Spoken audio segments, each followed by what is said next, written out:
So I'm including this map of Europe following World War I to kind of realign you and readjust you. We're going to switch away from the Pacific Theater to really what was the United States' main focus during World War II. The beginning focus, even though Japan attacked the United States, the main focus really was on preventing Hitler from taking over the world. So we're going to transition back. There's a map of Europe. You can see the orange is the Allied powers. The dark green is the specific Axis powers, Germany, Italy, and then Libya, which was controlled by Italy. Then we have the lighter green, which is countries that had been taken over by 1939.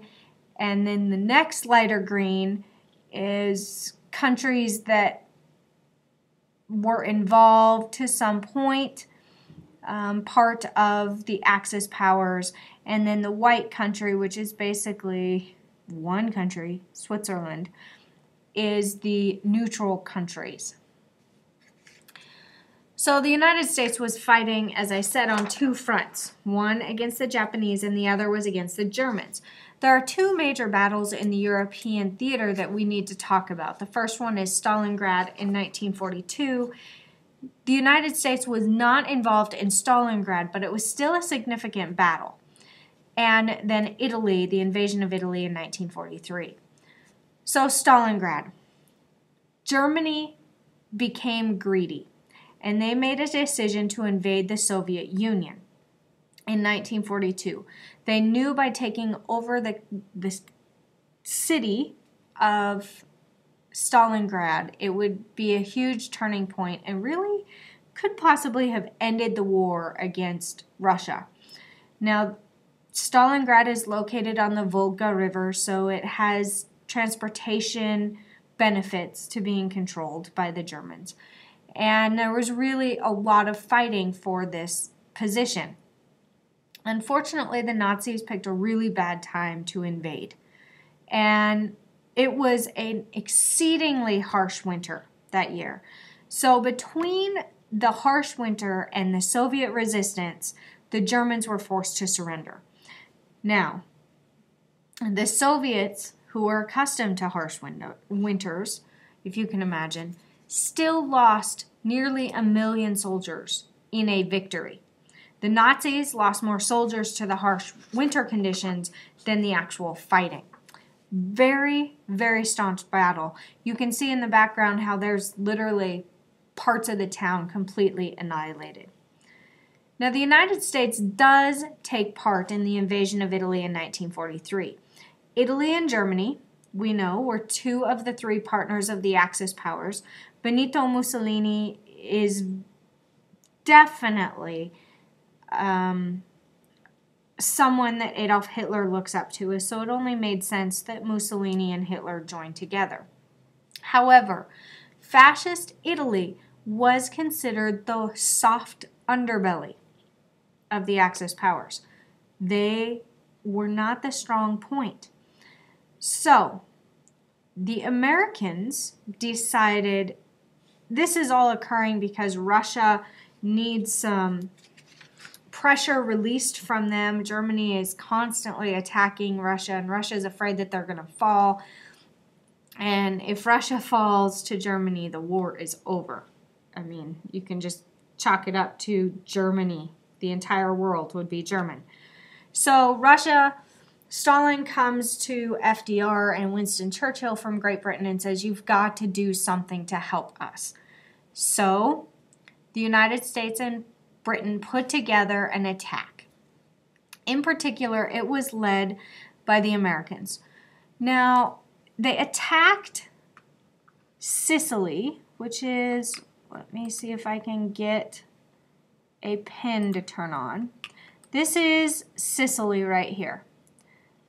The chunk of land that the boot is kicking. And the goal was to attack into Sicily, and then slowly move their way up through Italy. And once you get through Italy, into the part that's connected to Europe, you're right at Adolf Hitler's back door. This was huge.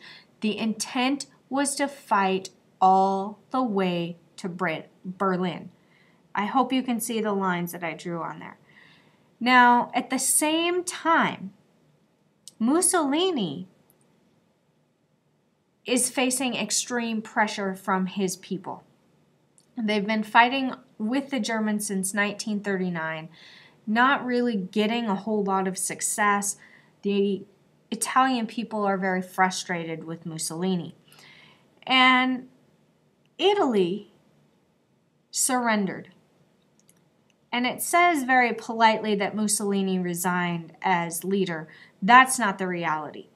Mussolini was forced into resignation by the people of Italy. He was put into exile. He was banned from Italy. He is forced to leave Italy.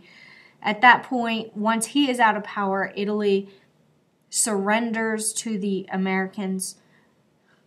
They turn against the Germans. They basically start to fight against the Germans.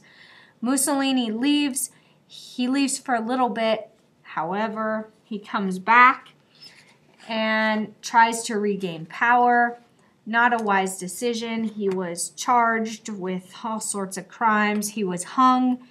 And then after he was hung, they proceeded to use his body as a piñata. Very literally, you can look it up if you want to see gross pictures. But Mussolini was not well liked. He should have stayed away. Now, there was the invasion into Italy. However, this did not bring the Germans away from their fight against Russia. So Stalin comes back and he says, well, nice try, boys, but let's try something else. That's not enough. It's not working. So all of the pieces were falling in place for another major maneuver and invasion into Europe. This was put together by Commander Dwight D. Eisenhower. Yes, that name should sound familiar. We're going to talk about him again in the 1950s because he would become President of the United States. The goal was to invade into France, which had long been taken over by the Germans. And not just invade. This would be the largest invasion in military history. This was a land, sea, and air operation. All three had to be put together. All sorts of planning. There are libraries full of just information on the planning of D-Day and Operation Overlord. The goal was to free France from the Nazis. You have to take back France. And then push the Germans back into Berlin. Now the British, American, and Canadian troops invaded into Normandy, France, not where Hitler was expecting. The Germans were expecting an invasion into France, not where the Allies officially invaded. This invasion was called D-Day. It began on June 6th, 1944. D-Day, as I said, being the largest air, sea, and land operation in military history, took months and months, years to plan. 2 years, literally. Paid off big time. Huge. Germans were completely surprised to a certain extent, pushed back. Major assault on Hitler's fortress. To give you an idea of the scale of the D-Day invasion, 20,111 vehicles, 1,500 tanks, and 12,000 planes were used in this attack. The Germans anticipated that if there was an attack, a landing, it would happen in another area to the north. So, as I said, not really planning on it. Hitler, completely unprepared for the attack on that day. He was asleep the morning of the attack, and his Major General, General Rommel, was late getting to the front. It was successful to a point. D-Day had extensive casualties on the Allied side, in particular parachuters. Being dropped out of the air, they were immediate targets for German rifles. The Germans held the high ground. It was a brutal, brutal invasion. In fact, most soldiers, if they were parachutists, they sent their last wishes home. They did not believe that they would survive. And many of them were shot and killed in the air as they were descending down on the landing from their parachuting. But the war rages on, unfortunately, and Germany is pushed back and pushed back and pushed back. 1944. This was the last gasp effort by the Germans to slow Allied advances. In December 1944, doesn't that look like fun? The Germans wanted to capture the Belgian port of Antwerp. They attacked Allied forces. There was 81,000 American casualties. Hitler gambled, but it did not pay off. The British and American soldiers forced the Germans to withdraw. There were nearly 100,000 German casualties, and the last German counteroffensive had failed. In December of 1944, the German army launched its last offensive, the Battle of the Bulge.